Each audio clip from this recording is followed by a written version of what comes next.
Hey guys, what is up? Super K-Man Rocks here, and we are here for my LPL Semifinals overview and analysis video in the Spring Split Playoffs. Only 3 teams remain after the video we posted just yesterday. It's back-to-back LPL days here on this channel because we need to get these games out, but we're down to the big 3, the top 3. One team has already qualified for MSI, that's Anyone's Legend, by winning their Winners Finals matchup, and of course that means that the matchup today here in the semifinals, the lower bracket finals, if you will determine the second representative at MSI for the LPL, but also it's going to determine who's going to be going to the finals. You want to hang that banner in the rafters. You want to be champions of the LPL. It's not just about qualifying for MSI. It's about proving that you are the top of your region. Domestic play still matters quite a lot, so I'm excited to go over this matchup here today. I'm really excited specifically about these two teams. If you are as well, let me know down in the comment section below. What did you expect to happen in this series? Did it live up to your expectations? Were you surprised or maybe underwhelmed or maybe overwhelmed by the outcome? Certainly interested to know where you guys end up landing in that regard. Very curious to know what you guys' thoughts were. I know a lot of people were cheering for one particular team in this instance because they are very popular, but I'll kind of talk about where my head was at going into this as well. But without further ado, let's go ahead and get into things. We are down to the nitty-gritty, the semifinals, and that means for the first time here in the LPL, at least in this split, it's time to go game by game, and that means we're going to go from game 1 to the end of the series, game by game, talking about the advantages and the disadvantages that each team was able to generate. I'll be giving a player of the game and a dud of the game for every single game in the series, and then at the end of the series, I will be giving a player of the series to tie everything into a nice, neat little bow. Count how many times I said series and game in that little segment. It's always fun for me to do, but of course, at the end of the video, we're going to know our two teams that have not only qualified for MSI, but will be fighting it out for the championship trophy here in the LPL, and we'll kind of preview what my expectations are for that series at the end, but most of today will be spent talking about the semifinals.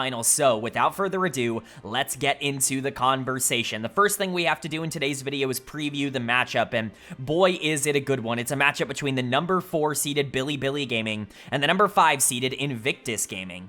And boy, is this series interesting to go out and preview because there's a lot to talk about with these two teams. Both of them, I think, are approaching this in very different ways. You have Bilibili Gaming, who I think came into the playoffs about as hot as any team in the LPL. JD Gaming, Top Esports, they were in that conversation as well. Anyone's Legend, of course, had a great end of the split, but Bilibili had been on fire. They had only dropped one series in the back half of the round-robin stage since introducing Beishuan into their starting lineup as their new jungler, and it felt like there was a real shot that they could actually just be the best team in the LPL. And you know what? They've kind of proven that they deserve to be in that conversation. Not only were they easily able to dispatch this Invictus Gaming team in the first round because they were the number 4 seed and there was a big 5 in the LPL. These two teams actually had to go against each other in the first round, and BLG made it very easy with a 3-0 sweep, but they go on to beat the number 1 seeded Top Esports in round number 2, and they take Anyone's Legend to game number 5 in that Winners Finals. This is a very, very talented team, and you know, it's for a lot of different reasons. They have the best player in the entire league right now in Knight in the mid lane. I shouldn't even say right now. He's just the best player in the LPL.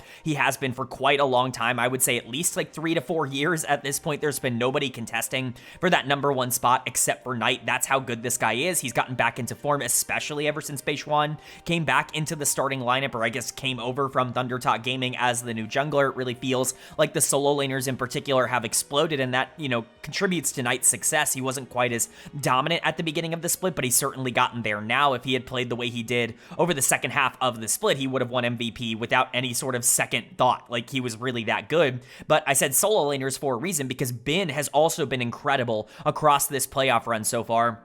And honestly, he's been very good in the second half as well. I think Knight gets a lot of credit for this team. I think someone like On is also someone who gets a lot of credit, deservedly so. On has been incredible over the second half, but Bin was really good for this team in the second half of the regular season, and he's arguably been their best playoff performer up until this point. When you look at that Anyone's Legend series that they just lost in Winners Finals, he was awesome in that series. He was definitely better than Flandra on the other side of that matchup. It just didn't end up working out for the rest of the team in the same kind of way. BLG still played very well there, but the solo solo laners are the key here for BLG, because look at Invictus, like the core identity of this team, regardless of whether or not you feel that they have been the best players, because obviously we'll get into that when we talk about IG. The Shy and Rookie, like they are the identity and the core of what Invictus want to play through, and if Bin and Knight are just better in their solo individual lanes, which I think a lot of people would project them to be, it's going to be a difficult matchup for Invictus to be able to win, because it's not like those players lose very gracefully, and that's what happened in round 1. It just felt like there was a talent gap between the teams. But same thing for Elk and On, who I think have definitely been getting back on pace as of late. Elk has been good, very solid throughout the second half of the split. I think he's often the one that takes a back seat in terms of like player of the game or player of the series leaderboards, even if I think he's been very good, because I just don't know if the resources are going his way, and mostly because On is the one who's just getting a lot of the playmaking potential down in the support position. But I feel like this team is just clicking on all cylinders. Beishwan being more of a facilitator rather than Wei, who wants more resources in the jungle, I think has been a positive overall for BLG. I think their pace has quickened once again, back to kind of what it was with Shun when he was their starting jungler, where things were just a lot faster for BLG. They weren't quite as team fight oriented. They wanted to skirmish a lot more in the early game. That really feels like the version of them they have now, and that definitely is kind of the sweet spot for BLG, and it's why they've gotten back into form. And then for Invictus on the other side, like they're on a big lower bracket run right now. Remember, they had to play Bilibili Gaming in round 1, which is a miserable pull for them, like super unlucky, but you know, it's just kind of the way things go. They end up getting 3-0'd, but they've made their way here. They have not lost to series since. They end up taking down Fun plus Phoenix in the lower bracket. That is to be expected. They are the better team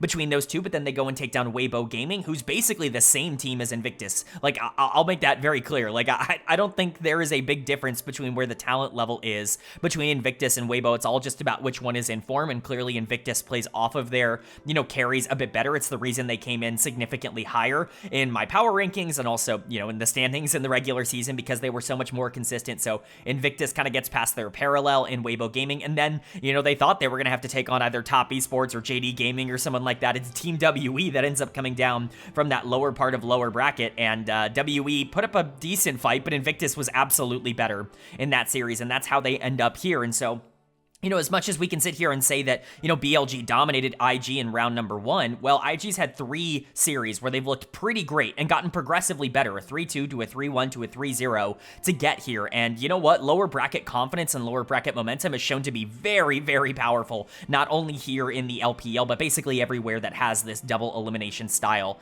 lower bracket. So you can't count Invictus out. I think they're in better form right now than they were going into that round 1 matchup, and I think they're going to play better. The players you have to look out for, the number 1 guy is Jeja. I think you really have to be focusing on whether or not Jeja can generate big leads for himself and for his laners in the early game. I think specifically in this matchup against Beishwan, when you're looking at a potential hands diff, that's the one lane where you're saying, okay, Invictus might just have an advantage in that lane. Jeja really is phenomenal. He was top 5 in MVP voting for me, even if that wasn't popular at all, and he's been great in their lower bracket playoff run up until this point. If he can come out and be the better jungler against Beishwan, which I certainly don't think is out of the realm of possibility, that is the avenue and the opening that IG need in order to get into this series. If the Shy can step up, we know he typically turns it on a bit more in big moments. If he can do that, that's ginormous. Obviously, Rookie, you know, Gala, Mako, they need to be in form. Mako in particular has been pretty hit or miss. Gala has been perfectly fine across this split, and Rookie obviously can be feast or famine, but that has more to do with the individual game. Like, if all of these things click, they absolutely can win this series. That's why my prediction going into this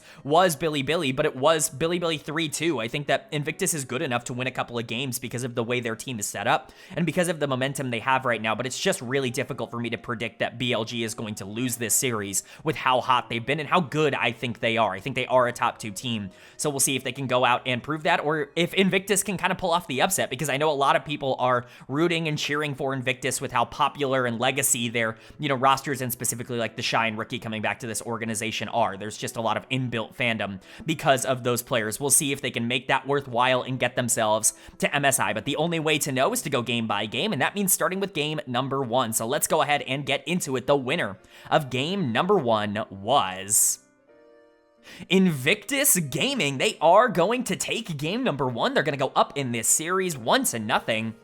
This is a big win in game number 1. Establishing tempo early on in a series is pretty massive. We've seen pretty regularly that blue side matters a ton, and, kind of depending on how things go, it's really nice to be able to control side select for at least a majority of the beginning of this series by winning this first game. I know you lose it for game 2, but let's say things go 1-1. You have it for game 3. You have blue side for game 3, which is ginormous. So big win for Invictus Gaming here, and this is kind of a big loss for Bilibili. They've not really been put on the back foot too many times. AL is the only team to take a game 1 off of them throughout this entire playoff run, and so for IG to be able to come out and kind of show that, you 3-0'd us last time, we're better. We are a much different and better team right now than we were last time is big, and I think obviously with these 2 drafts, it really wasn't like set in stone who was going to be able to get that advantage. I think both of them ended up in pretty equal spots, which is what we always talk about first here on this channel as we talk about draft. Before we get into any of the rest of the stuff, we always want to go over like what I thought the advantages and disadvantages were in draft. Ironically enough, in game number 1, it's going to be a pretty short conversation because I really think these 2 drafts are super similar in terms of how they want to execute the game. Now, they do it through different methods, and I think that there are obviously different ways that these 2 drafts want to go about what they're doing, but at the same time, like, you're spiking it around the same time, you're looking for picks, you're trying to generate momentum in the mid game. Whoever has a gold lead in this is likely just going to win because you don't scale unbelievably well on either side. The only like minor advantage I can give is that I do think that the Zed's going to be more active in the early game than something like the Poppy. I think, just from a 1v1 perspective, you can say that Annie, at least in this game state, is probably going to be a bit more active than something like Ari just because it's easier to enable something like Zed. Same thing for the Rumble. The Yorick's going to be a little bit slower on the timer than he would be into some other matchups because Rumble has lane pressure. But at the end of the day, like, there really isn't a big difference between these 2 drafts. Both teams are really sitting in very similar spots with very similar win conditions, and it's really just about who goes out there and executes better, and that's why it's so impressive to me that Invictus was able to win this game, because even if I give them like a minor advantage in terms of how this draft ended up going, I certainly don't think it's enough to say that BLG should have had a hard time winning this game. I think both teams are in a pretty similar spot, and IG just outplayed them, and there are a lot of players you can point out in that regard, but for me, player of the game kind of has to go to Mako in the support position. What an Alistar game in game number 1, and the reason I really want to point this out, not only because the Alistar was super disruptive, it meant that the Jhin in particular could really not play the game, but something like Ari had to be a lot safer in these fights. We'll talk about Knight, who just didn't have a particularly great game 1. Again, you kind of hope that he can step it up because he's such a big piece of this team, but Mako has not been good for Invictus Gaming, and I know people kind of, some will agree with that, some will disagree with that, but I think for me, like, watching him throughout a majority of this split, this guy was like a bottom 2 support in Group Ascend. I think that there were very few players that were playing at a worse level. The only support that I think was playing worse was probably PP God in Group Ascend in terms of how things were going. That includes players like Vampire and Feather that, were not on particularly good teams. I think a lot of those players were playing better than Mako. And that's kind of a disappointing thing to say about a player who was so good even just last year, right? Like, I was calling him the best support in the world last year, and I think I was right in terms of being able to label him that, but, he's started to find his footing, I think, on this team. Gala has been really stable throughout a lot of this year. He's been very good in terms of his ability to win early, and Mako's just kind of been throwing leads away in the mid game, but as long as Mako can be at least a little bit stable and even step up like he has in this playoff run, because he really has been great in the lower bracket run that they've been on, if he can step up and be Mako again, that jack of all trades, master of all that I was calling him last year because he is so good at every phase of the game. Like, if that's the support you're getting, things open up so much for Invictus, and they open up for Gala, who goes 5-0-12 on the Ezreal. He wasn't the primary carry in terms of the damage in this game, but he was super useful in terms of, again, keeping things like Ari and Jhin honest in a lot of these skirmishes, a lot of these fights, because it's really difficult to just kind of dash in as an Ari if you feel like you're going to get knocked up by the Alistar and then immediately taken down by the Ezreal with all of that damage. Zed and Annie and Rumble, like, there's a ton of damage pumping out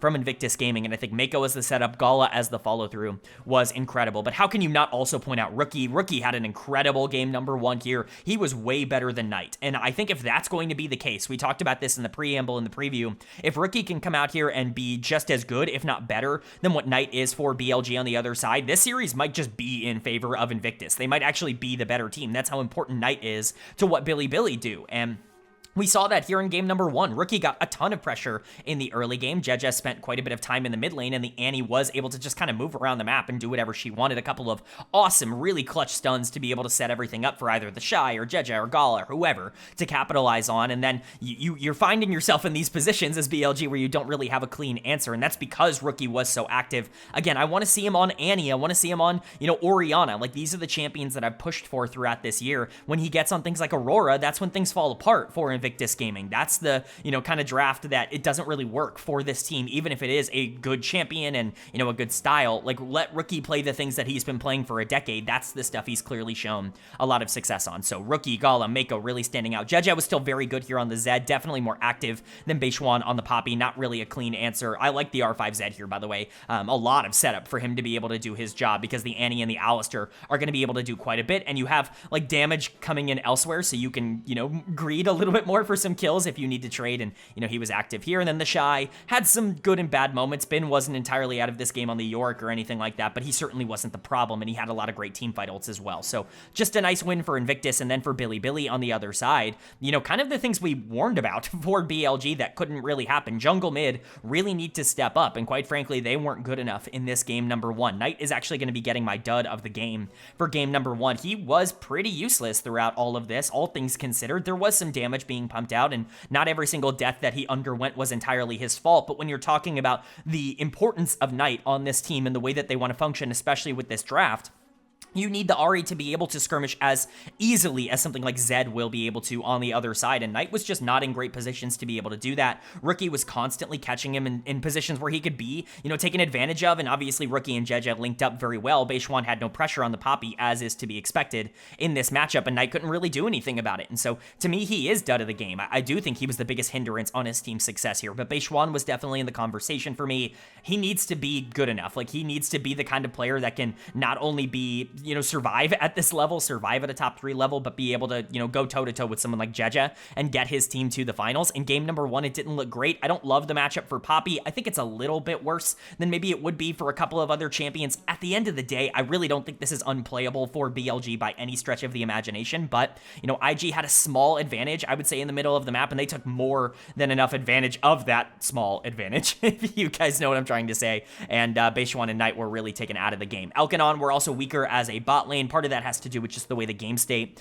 ended up going. I actually don't even think players like On ended up playing all that bad. It really just ended up being the situation. Bin was pretty relevant on the top side on the York, but you can't 1v9 on that champion in the same way that everybody wants to, at least at pro play, because it's very difficult to split push for a win here. Overall, it's just a big win for IG, and being able to go up in this series and kind of holding the cards moving forward is gigantic. You move into game 2. If you can take game number 2, go up 2-0, force BLG to have to face down a reverse sweep, like, that is ginormous. Reverse sweeps are incredibly difficult. Winning 3 games in a row against anybody is hard, but especially a team that's already beaten you twice. But if BLG can take this game number 2, they can tie up the series at 1 apiece, and then it basically just becomes a best of 3, which they've already shown they can win in against IG. So who's going to be able to take that second game? Well, the winner of game number 2 was Bilibili Gaming. They are going to take game number 2. They're going to even up the series at 1 apiece, and we've got a back and forth series on our hands. I didn't think BLG was going to go down without a fight, and they definitely will not here, as they play incredibly well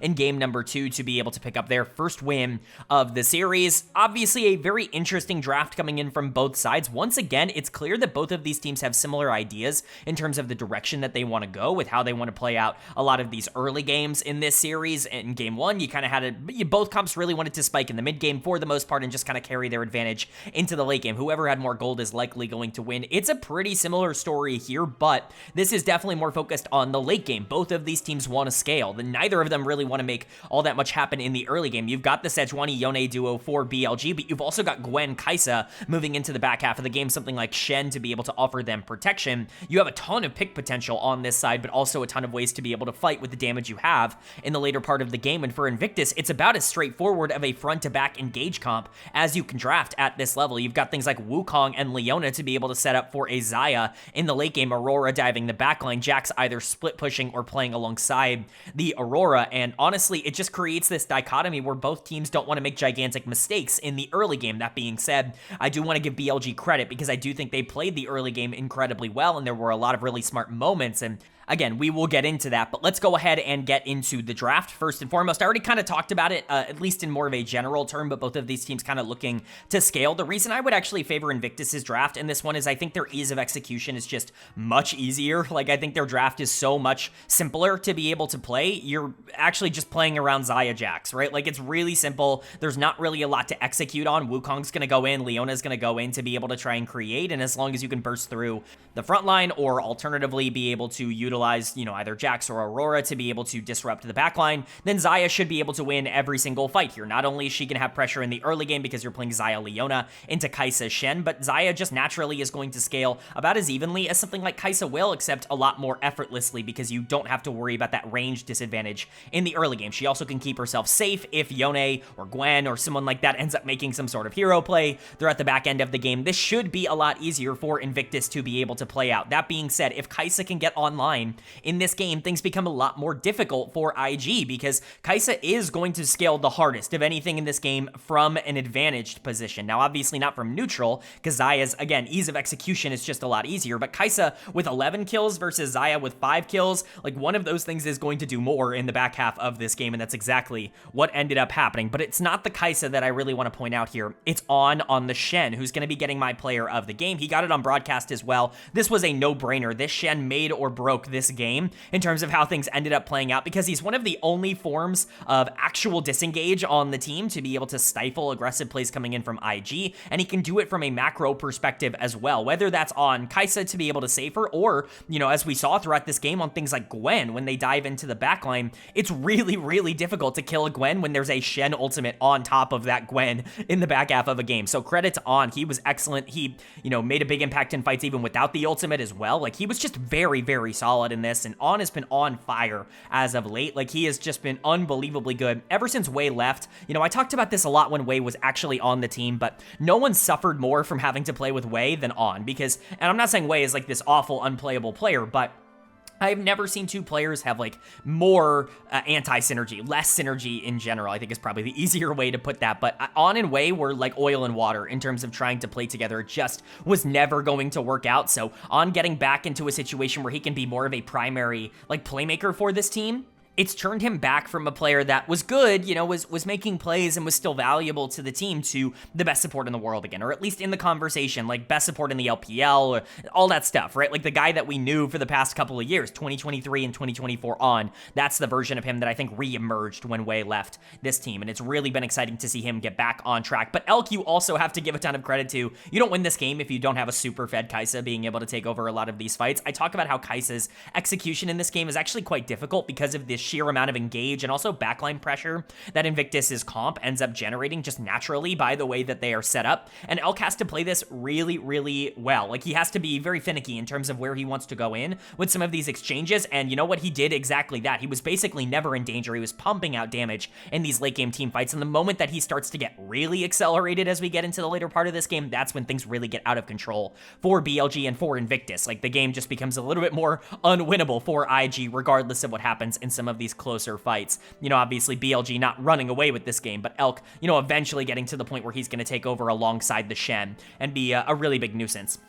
I think you could say similar things for the top side of the map. A lot of facilitation coming in from Beishwan. I always like him more on things like Sejuani. Not that the Poppy is like a bad pick or anything like that, but something like Sejuani that's so easy to execute and has such a clear game plan, things like that in the Maokai have always been the bread and butter, in my opinion, of Beishwan as a player, and it's nice to see him continue that success rate here, being more valuable than Jeje by a very large margin in this game. Knight was pretty solid on the Yone. You wanted this combo, this mid-jungle duo, to probably do a bit more, but in terms of just how the game ended up going, you needed to play for team fights a bit more efficiently, and Knight became kind of an ult bot at the end of the game. The ults were really good from the Yone, but still, at the end of the day, not exactly the most relevant player. And then Bin in the top lane was also pretty solid, even with the Shy being relevant on the other side. So nice win for BLG, and more importantly, an evening up of the series. And then for Invictus, couple of flaws, I think, in terms of just their execution. Their engage was just not very good in this game, and you've got a lot of it. Like, Wukong Leona is going to be one of the more consistent engage duos in the entire game in terms of just how you want to set up these fights, and quite frankly, they were just just going in at the wrong times, or they were getting caught out before fights even started.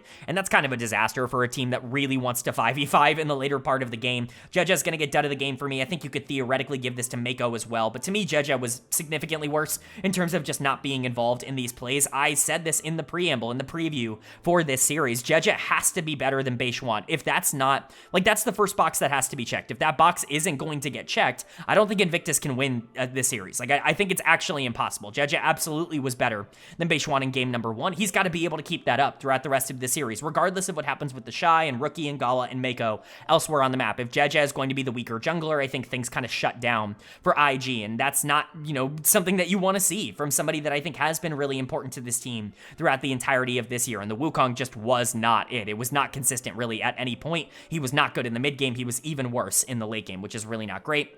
Again, I think you can criticize Mako, but for the most part, he was just kind of doing his job. Was on better than the Leona? Yes, the Shen was significantly more active and was, you know, moving around the map and creating a lot more macro plays, but that's kind of what you would expect from the Shen versus the Leona. Not really blaming him for that. Why are we putting Rookie on Aurora? Why are we R1ing Aurora and not giving it to the Shy? Like, this is the other major criticism I have of this draft is, I've said it like 1,000 times on this channel, Rookie has looked bad on Aurora. Like, he is just not good at this champion, at least from my perspective, in comparison to everything else that he plays. His level of quality goes down a pretty consistent margin when he has to play Aurora and Akali and Sylas and these more aggressive picks. So why put him on that? Why draft it first, R1, blind in this draft? It looks like it's going to be a counter pick to something like the Gwen in the top lane because we know the Shy likes playing Aurora, but at the end of the day, they go for the Jax and they want to go for something else, and Rookie isn't particularly useful in terms of his damage. He just never makes a big impact on these games on champions like Aurora. I don't really get going back to it. You know, the Shy and Gala were not the problem. Gala was, you know, decently okay in this game, and he was doing what he was supposed to do. He just wasn't as accelerated as Elk was, and the Shy obviously, you know, couldn't really take over the game in the same way that Bin couldn't take over the game in game number 1. But now we're tied up at 1 apiece. We're going into a game number 3, and if you guys follow the channel, you know, I think game 3, tied 1-1, is the most important game of the entire series. Whoever wins this is going to establish a ton of pressure and momentum. It's so much easier to only have to win one of the final 2 rather than both of the final 2 games. So who's going to be able to take that momentum?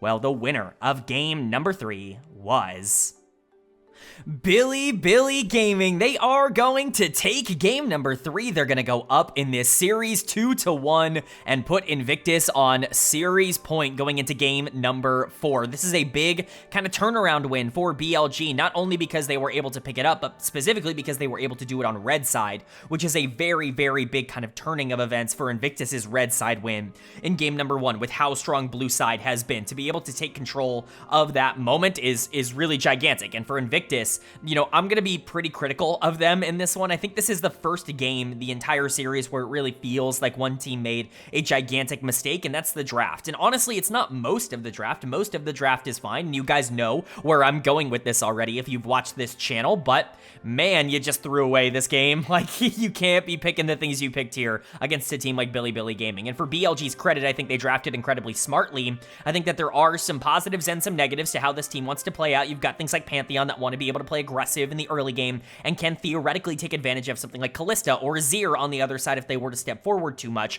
But alternatively, you've got a ton of teamfight prowess because the Victor is going to be a big problem. Sion is eventually going to become unkillable in this game, and Renata is, you know, an issue just generally. Like, her ultimate's very good, especially for, you know, a team comp that relies upon, you know, double auto-attacking carries. You know, Azir and Kalista can do a ton of damage with the hostile takeover to their own team if they were to be hit by it. So overall, I like what BLG is doing. I think they were smart about what they drafted. For Invictus, like, if we're kind of boiling it down to one thing, like, it's just completely unacceptable to see a Italy in a game 3 where you're tied 1-1. Like, I don't think you can possibly get away with this, and it's not just in Italy. Like, I've already criticized this pick. I actually think you're playing the game 4v5 if you draft in Italy. Like, great, you're going to be up 60, 70 CS, whatever, man. Like, Sion's still going to be 100 billion times more useful than you in the back half of the game, but, oh, it's a Sion. Like, it's a hard counter pick, right? Like, it's something that, you know, turns off Nidalee. Well, first and foremost, we have been in a lot of situations where Nidalee is picked blind, and then that leaves up every tank in the game, but even worse than that is this draft, where Sion was picked on R1, and Nidalee was picked into Sion. What? What are we doing? Like, are we losing our minds? This is legitimately one of those picks that's like, you might have just thrown away your opportunity to go to MSI because you greeted for Nidalee top. Like, there is honestly nothing else left to say. We'll get into the Shy a little bit later because he has been like the Nidalee top player throughout this year, really the only one to find any success because people have tried to emulate it. Zeus has found a little bit of it over in the LCK, but, you know, he's been playing a lot of other stuff and finding success on that too. Like, the Shy really is the Nidalee top guy, and I'm going to continue to lambast him for it because I think he might have just thrown away his team's chance to go to MSI because of it. But again, we'll talk about that. We start with BLG, we start with the winning side. Player of the game is really up for debate. There are 4 members of this team that I think are really valuable. Basically everybody other than Bin. No offense to Bin, he just wasn't player of the game. Like, that's not what the Scion was doing in this one. He did his job incredibly well, and he was very valuable in these team fights, but it should be either Beishwan, Knight, Elk, or On for a lot of different reasons. I think Broadcast ended up giving it to Elk, and I think a lot of that was because of just how much it shut down the Kalista in the early game. I really like Kalista Soraka. I think it's a super undervalued laning phase in the game right now. You know, Kalista plus anything that isn't Renata, I think is undervalued. Specifically these enchanters that are getting underplayed. Things like Soraka, things like Janna that I think can be very valuable in these instances. I really like that lane, but you leave the Ashe up, and the Ashe is kind of the quote-unquote hard counter to Kalista because she can slow her and, you know, kind of make her jumping around a little bit less, I guess, consistent in terms of not being able to be caught out. Like, her mobility becomes a lot worse, and Elk obviously played this incredibly well. The setups were incredible. The Ashe arrows were phenomenal throughout this game. Elk really kind of put on a superstar performance, but for me, how can I not look at On as player of the game here? This dude is just unfair to play against. He is, like, legitimately playing like the best support in the world again. I'm not going to say that he's immediately better than even KL here in the LPL, or especially someone like Duro or Delight over in the LCK, who have been unreal throughout 2025, but On is playing like prime On again, and I think that that's become incredibly clear. Those hostile takeovers were ginormous. He was there for every single major exchange that happened throughout this game. His ability to play the map is incredible, and I honestly just think he doesn't get enough credit for just how good he has been throughout the first half of this series, and even throughout the entirety of the playoffs. I think he's been the best player on this team. Ben has kind of been up there. Knight, I think, obviously has had a great playoff run, but I think I would make the case that On has been the most valuable Bilibili player going into, you know, where they are right now, and I think that carried over here to game number 3. Knight completely popped off. When you're talking about damage and, like, the actual carry of the game, it was Knight in terms of what was going down on the Victor. He's so good at Victor. It's him and Chovy that where you just watch them play this champion and you're like, how can no one else pilot this in, like, the broken way that these two are able to pilot it? Because they're damage levels are just unreal on this champion. Their ability to play out 5v5s are so consistent, and Knight obviously got a ton of kills before that as well. It wasn't just, oh, you know, playing around the Victor in the late game or anything like that, although that definitely was part of it, but the Victor in general was just really useful throughout this entire game, and Knight is just unreal when he gets resources. Beishwan was super good. Once again, I have to reiterate this. If Jeja is going to be the worst of the two junglers in this series, if Beishwan can be the best jungler, you know, on the Rift in these games, then it's kind of doomed for Invictus, and I think that that was definitely part of the case here in game number 3. But again, Bin also just being Scion on the top side, who gives a shit, like, how many resources you're down? Who cares that you're, like, losing in CS and that Nidalee has all this pressure on the top side? That champion is going to be useless, and you're going to be relevant no matter what. Like, Scion was a no-brainer here on R1, and BLG just kind of capitalized on that. They won the 4v5, and I'm happy for them, you know, even with a lot of the positive movements they ended up making. But for IG, like, it really is going to boil down to something simple for me. Now, I guess I'll go with the other end of the spectrum first.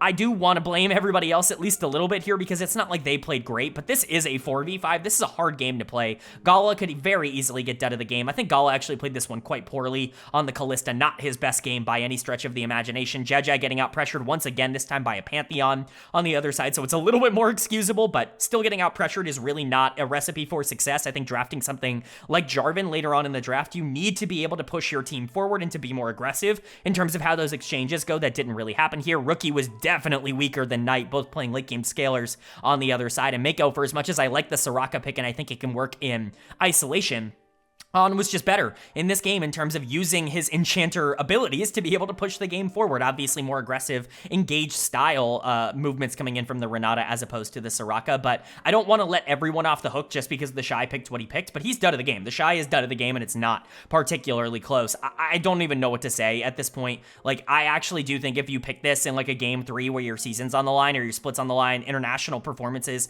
are on the line, like, I actually think you should probably be kicked from the team. Like, that's how stupid this is, in my my opinion, and maybe I'm going a little bit too harsh, because again, this is the only guy that's found any success on this champion throughout the split, but I cannot stress enough how not only did you pick this early on in the draft, not only are you putting a player that's actually performed pretty well across this playoff run on something that has no ability to play late game team fights against a comp that has Victor and Ashe and Sion and Renata, but even on top of that, the Sion was already picked in the draft. You are drafting Nidalee as the answer to Sion on the top side. Sion fully countering what Nidalee wants to do. Any tank really fully countering what Nidalee wants to do. There's just no explanation. This is the greediest, most disrespectful pick I have seen someone play, and I actually think it might have cost them their ability to go to MSI. So it is what it is. I've kind of gone on my tangent long enough. The Shy's dead of the game. There were moments where he was fine. Like, he did a lot of damage. All of it was pointless because it was all on full tank Sion. He got 3 kills. Who cares? Look at what he was doing in the back half of this game when things really mattered. The reason the rest of the team had no pressure is because they can't really rely on Nidalee ever being useful in these exchanges. She can't really skirmish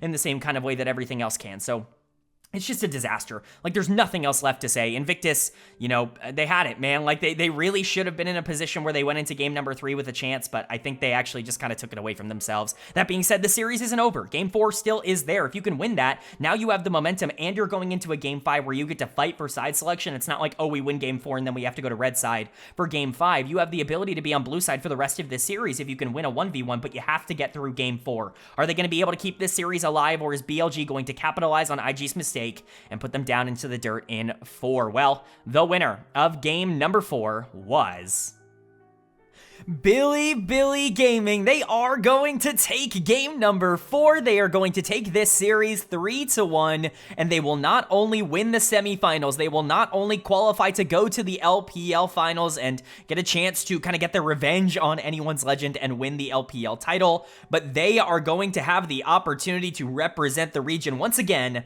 at MSI. Bilibili, of course, very familiar with this situation, having done so last year, representing the region both at MSI and at Worlds, making finals of both of those big tournaments, but they're going to have the chance to do that again. This is obviously a very different BLG team, not just in terms of the roster, but in terms of how they play and just the general expectations surrounding them, but this was a great series to showcase just how good this team can be when they play at their level. For Invictus, on the other side, it's obviously a disappointing ending, but at the end of the day, first off, top 3 is a great finish for a team that looked like it was nowhere near top 3 for a majority of this split and for basically all of this year. I think people would mostly look at top 3 and be like, yeah, honestly, pretty good, all things considered, but they also kind of did it to themselves. Again, game 3 I think was very avoidable, and they just got outplayed here in game number 4. This was the easiest win of the entire series for BLG. So let's go ahead and get into it. Player of the game, at least for game number 4, for me, is going to go to Beishwan in the jungle. Awesome Xin Zhao performance. He was absolutely incredible in this one, and we talked about it. Like, Jeje needed to be better than Beishwan in this series. Beishwan stepped up. He is not just the guy that's come in and stabilized and allowed the rest of the players on this team to play up to their own individual levels. He is the kind of player that can make a difference at this level. You know, I tweeted this out a little bit before filming this video, but right about this time in 2022, K-Man is randomly getting a tear in his eye for a reason he has no idea about, but 2022 K-Man would be so excited that Tarzan and Beishwan are the 2 LPL representatives in the jungle position at MSI, because I was such a fan of both of these guys. Beishwan has been the kind of player that's actively pushed teams forward in the past because his macro and his decision-making really are that good. The problem for him has always been that his hands are not, like, elite level. Like, they're not at the level where you would expect him to be able to compete with someone like Jeje. But when you have players like Knight and Bin and Elk and On who have like the best hands in the world in terms of their raw mechanics, you introduce someone like Beishwan and you can kind of take some of the pressure off of him in terms of, you know, being absolutely dynamic in terms of the individual skirmishes that he's winning on his own in the same way that someone like Tarzan or Jeje would be able to do. But you can still introduce that macro, and in that way, Beishwan might be more valuable to this team than almost any other jungler that they've had in recent memory. That's how good he's been for them. And, you know, his hands are still really good. Like, he stepped up here in game 4 and really took over on Xin Zhao, a big skirmisher, something that isn't a Sejuani or a Maokai or a Poppy or something like that. You know, he wanted to come out here and show that he can actually be a driving force for this team, and that's exactly what he did in the closeout game number 4. Just super excited for him, but it's not just him that we're going to talk about. Player of this series as a whole, this should be obvious to anybody who's watched the other games, is going to go to On in the support position. What a series from On. He's been absolutely incredible for this team throughout their playoff run, and that very much continued in this one. Again, I think you can make a really strong and solid argument that he has been the best player on Bilibili Gaming throughout the last month of the season, and that's with Knight and Bin and Beishuan and Elk playing really well. I think On has just been at that kind of level. He has been unlocked completely, and this Karma game was still incredibly solid from him. You're looking at a bot lane where that's really the only lane that I'm concerned about in terms of the early game. Corki and Nico is just a very dangerous duo. Varus Karma can still put a lot of pressure onto them, but it's not guaranteed to be easy, especially if Vi spends some attention down in the bot lane. On was the best player in that lane by a gigantic margin. It was not even close. Mako did not get the opportunity to play this game on the Nico, and Gala played horrible on the Corki. And, again, we will talk about that as we continue to move forward. Gala was not particularly great in their playoff run, but On has just been exceptionally good for BLG, and honestly, there's nothing else left to see from him. He's back. The On that we got in 2024 and 2023, the version that was kind of climbing to the top of the support rankings, that was a borderline top 10 player in the world, that's the On that I think we're getting right now. Of course, you can credit a lot of other players. Knight with another really great game. Really, outside of Game 1, this guy was exceptional. Games 3 and 4 in particular, I think he stood out in a really positive way. It's nice to see the Cassiopeia really start to be pulled from North America and placed in a lot of other regions when you've got something like Vi Rise that wants to play through the mid-game and kind of spike through their skirmishes. Cass really kind of shuts that down because Rise can't really do a ton into Cassiopeia in terms of those fights. And so I really credit Knight for not only the R5 counter pick, but also how he ended up executing it. Then, of course, you've got Bin on the top side. For the most part, he was better in this series again, especially in the back half when, the Shy picked Nidalee and was useless in game 3, and then the Mbessa just didn't really work out here. In game number 4, Bin was definitely more valuable. I would say Bin was the player that I probably noticed the least throughout this series, at least in their wins, but that's generally fine. He's top lane. That's kind of the role that you want him to take. Elk was also really solid. He was great in game number 2, and I think game number 3. The Ashe game is, I think, the one that's going to stand out for a lot of people, but the Varus was also still very relevant here. BLG was just kind of better in a lot of different areas, especially after game number 1, and I think that's really the big difference. Is BLG at the end of the day, as much as I like Invictus, BLG is just better. They're more talented and they have a better sense of macro and decision making than a team like Invictus, and that came through. It might not have been the 3-0 that they got in round number 1, but they got the job done nonetheless. And then for Invictus on the other side, obviously a very disappointing loss. You probably wanted to make this a bit more relevant. At the end of the day, you just didn't really have the firepower to go toe-to-toe with BLG, and it was in a couple of different areas. I think that there are multiple players you can point out not having great series, but if we're specifically talking about game number 4, for me, Rookie is going to get dud of the game. I just don't think the Rise ever really ended up working out. Not only was the Cassiopeia a big problem for him to be able to deal with, but multiple major mental mistakes coming in from Rookie in a pivotal game number 4. I'm not going to try and spread a narrative that feels unfair to him, but man, Rookie's been bad in the playoffs the last 4 years in a row. It really has been a long time since Rookie has been a player that I would consider clutch. I actually think it's basically the opposite right now. It's funny because the player I compare Rookie to the most is Showmaker over in the LCK, and you know what? They really are the same player, aren't they? There really is something very similar going on between those two, because both of them have been incredibly clutch in the past and have just kind of lost that gene that they've had where they've not really shown up in the playoffs as of late. Rookie definitely, not really coming in clutch for them. And some people might disagree with that statement, but man, last year I think obviously there was a ton wrong with Ninjas in Pajamas. I'm not really going to blame him entirely for that, but he was part of the reason why they were in that hole to begin with. The top esports year is really the one that stands out, where it's dude, you were awful in that season. You look back at the Victory 5 seasons and, the stuff before he ended up leaving that organization, and they never really were quite as good in the playoffs as they were in the regular season. It just doesn't feel like Rookie has that going for him anymore, especially in these big moments, and unfortunately that was the case in game 4. But at the end of the day, it was the rest of this team as well. Gala was awful in this series. I don't think it's really, understandable to see him play the way that he did. I think the Xayah game is almost the only one you can look at in this series and their losses and be like, you were passable. Games 3 and 4, he got completely outplayed on Kalista and on Corki, and that's completely unacceptable. Mako, not really relevant in game number 4. I'm not blaming him entirely for this. I think generally he wasn't the problem in this series, but certainly wasn't pushing the team forward. I would give more of a blame to someone like Jeje in the jungle. And you know what the frustrating part is?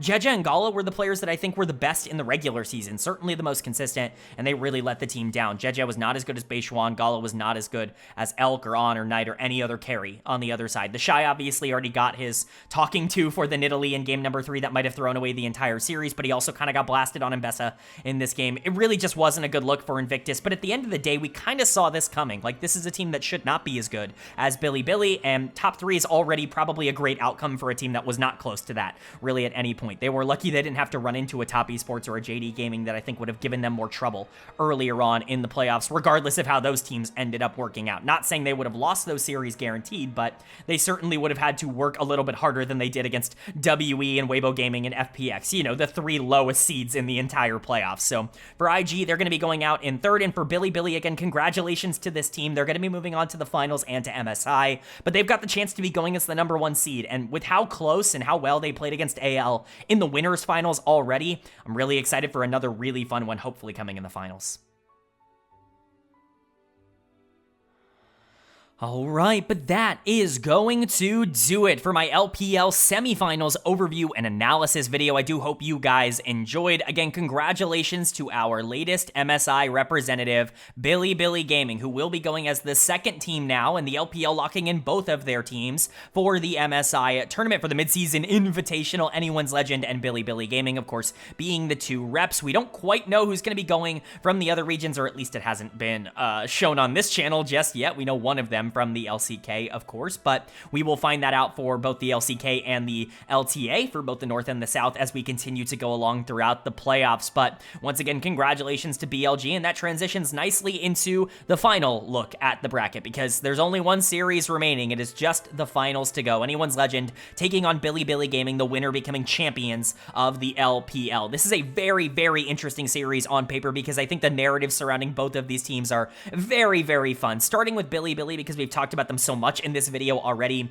The former Kings, the guys who ran the LPL last year, 4 of the 5 players that absolutely decimated this league and, you know, went to World Finals and was the best team in China last year. They're trying to get their throne back after vacating it in the winter split. And for Anyone's Legend, it's been a cavalcade of almosts for a lot of these players. Shanks almost making international tournaments, Hope almost making World Finals back in 2022. You have a player like KL almost becoming the best support in the world. Tarzan in his 4th straight LPL final. That's not to say he's been to 4 straight LPL finals in terms of what they have been, but in 4 straight splits that he has played, he has made finals, because he wasn't playing in spring of last year. But in winter he made it, last summer he made it, and then obviously going back now to 2022 summer, he ended up making it on LNG, and now here is his 4th. Is he finally going to be able to win his 1st? Because he's lost all 3 of the other ones. You know, it's a crazy storyline. Flandra trying to get back after being scapegoated for missing Worlds last year. Like, there are so many interesting storylines for Anyone's Legend, and they're coming off of a win over Bilibili